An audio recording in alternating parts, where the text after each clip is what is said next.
There are so many songs about love. This one feeling has inspired countless songwriters to sing about it.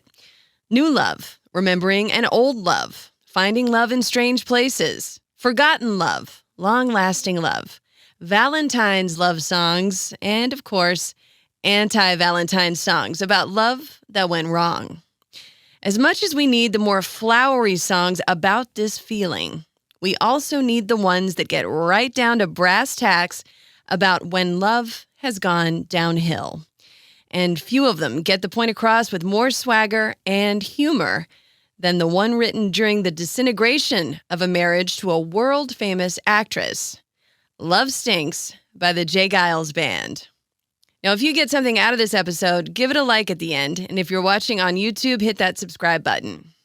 Love Stinks is the title track of the band's 9th album, released in January of 1980.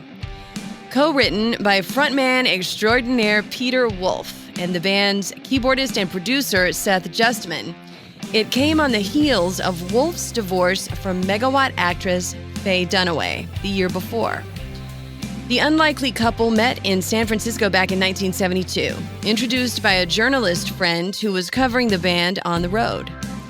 From the moment they met in Wolf's hotel room, they began spending as much time as they could together between Wolf's touring schedule and Dunaway's high-voltage acting career.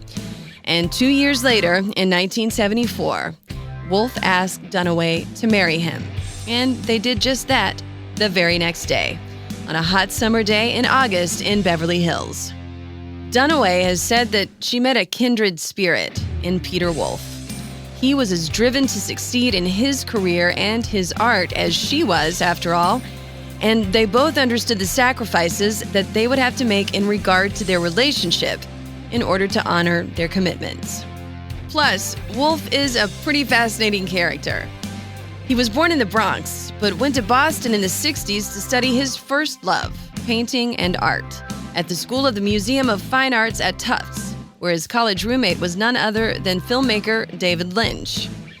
In the mid-60s, Wolf became the first night shift DJ for radio station WBCN in Boston. And in 1967, he joined the Geils Band as the energetic, jive-talking frontman and vocalist, sharing songwriting credits with Justman.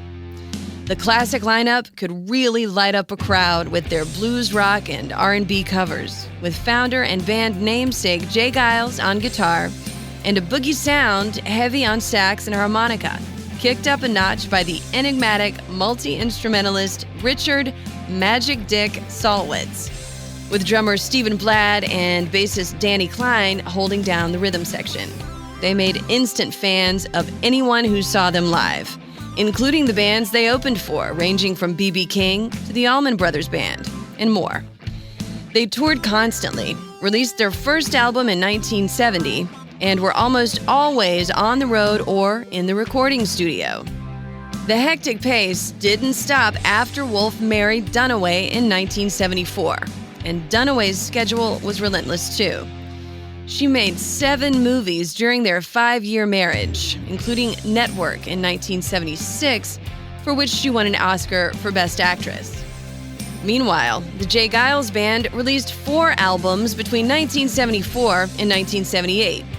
It was an exhausting run that didn't yield any major hits for the band, while Dunaway's career skyrocketed, particularly after her Oscar win. Dunaway said in her memoir, Looking for Gatsby, that they were like 2 warriors standing shoulder to shoulder, no ego clash, and that they were there for each other without effort. But even so, the pressures of their careers proved too much for the pair to stay together, and they separated in 1978. The divorce was finalized in 1979. Just a year later, in 1980, the Geils Band released their highest charting single in a decade, with a song that anyone who had gone through a busted relationship could relate to. When Love Stinks spent 3 weeks on the top 40 chart. And the lyrics go like this. You love her, but she loves him, and he loves somebody else. You just can't win. And so it goes to the day you die. This thing they call love is going to make you cry. I've had the blues, the reds, and the pinks. One thing for sure, love stinks. Such a great way to put the kaleidoscope of emotions that you feel when things didn't really work out like you'd hoped. Who hasn't had the blues after the reds and the pinks of first love turned to indigo when love went wrong? And the song goes on. 2 by 2 and side by side. Love's gonna find you. Yes, it is. You just can't hide. You'll hear it call and your heart will fall. Then love will fly. It's gonna soar. I don't care for any Casanova thing. All I can say is, love stinks. 2 by 2 and side by side references the biblical story of the animals of earth going in 2 by 2 to Noah's Ark in preparation for the Great Flood. Peter Wolf also went biblical with his hilarious love rap, performed as a spoken word piece before performing Love Stinks in concert, where he told the tale of Adam and Eve as two star-crossed lovers. Adam, as a guy who liked to wear his designer's clothes while taking many long nature walks, stumbling upon Eve in the garden and thinking about ordering a pizza. It's exactly the kind of fun that his big personality brought to the airwaves of WBCN back in Boston, and it's a key element that made an impact on all their live shows, way back from when they were basically a blues cover band back in the day. It's also the kind of thing that kept fans lining up for their concerts throughout their career. His superstar wife was wowed by his ability to rock a crowd. She commented in interviews how exciting it was to hear a hall full of people shouting "Wolf" during Geils Band concerts. And the song ends with this rhyme. I've been through diamonds. I've been through minks. I've been through it all. Love stinks. Yeah, yeah. And that part repeats as the song ends. Love stinks. Yeah, yeah. A crowd pleaser, if there ever was one, written on the heels of a highly famous and now busted marriage. For his part, about that marriage, Wolf told No Depression magazine in 2010 that the two shared each other's worlds and both respected the work.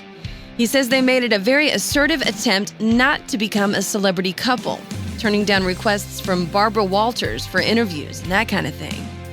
The two have remained friendly over the years since their divorce, and they set a sort of cultural precedent for other rocker-actor marriages to come. Valerie Bertinelli and Eddie Van Halen, Christy Brinkley and Billy Joel, Tommy Lee and Heather Locklear, Tommy Lee and Pamela Anderson, and so on.